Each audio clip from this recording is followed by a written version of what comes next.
Everyone, meteorologist Robert Spetta here with you. It is currently the morning of the 10th of October, 2019. Typhoon Hagibis, still a very dangerous and potent storm system. The good news, I do expect some weakening here in the near future. We're starting to see this make a turn towards the north, but at least at this time, it is still a beast of a storm. Winds of 140, gusting 170 knots, pressure at 950 hectopascals. That means it really has not weakened much in the past 24 hours. It's still very potent, very dangerous. Plenty of outflow off towards the north here, though. And unlike yesterday where we had kind of that spherical outflow, now this is getting skewed off. And what's that telling me is that we're starting to see that increase in vertical wind shear. Plus, further towards the west, you're seeing a lot of this open cell cumulus here on the infrared imagery, and that's indicating a little bit of dry air. So in the next few hours, believe it or not, this is going to start to slowly go extra tropical as it begins to hit that vertical wind shear off towards north. And right now, it's been sitting in this absolutely just perfect area for the development of this storm system.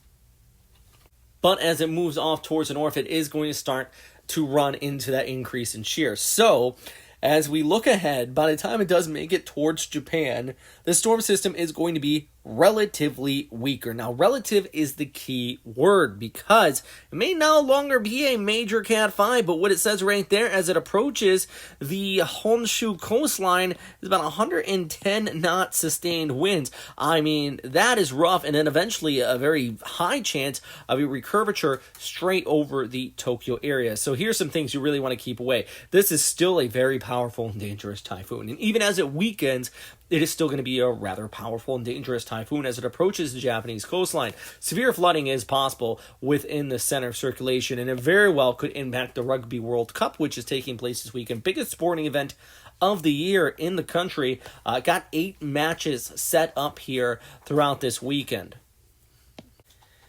And I will get to the winds in just a second, but the rainfall is going to be exceptionally high, 20 to 25 inches possible there across parts of the Izu Peninsula, heading further inland there into the Japanese Alps.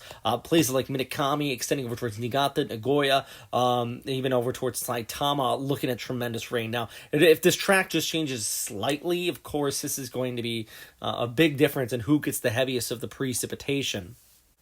But at least at this time, definitely somebody's going to be looking at some serious flooding, and I wouldn't even be surprised if we do get a bit of landslides here. Here's the latest run from the European model, pretty matching up with what the Joint Typhoon Warning Center and JMA is saying with this coming on shore here, just towards the south and east of Kyoto and Osaka. Really, the coastal area is really looking like a big impact. Places like Nagoya, definitely, as we go ahead into Saturday evening, heading through Sunday morning, very serious impact. And by Saturday evening, Sunday morning, even into the Tokyo area, this is going to be moving off there across the Kanto Plain. And if this track stays the same, you got those onshore winds. So places like Yokosuka, by Saturday night into Sunday morning, you'll start to see those winds pick up the typhoon strength. So definitely very, very serious setup here as it just kind of rolls right over the country and eventually cruises off there towards north. And by the time this actually kicks off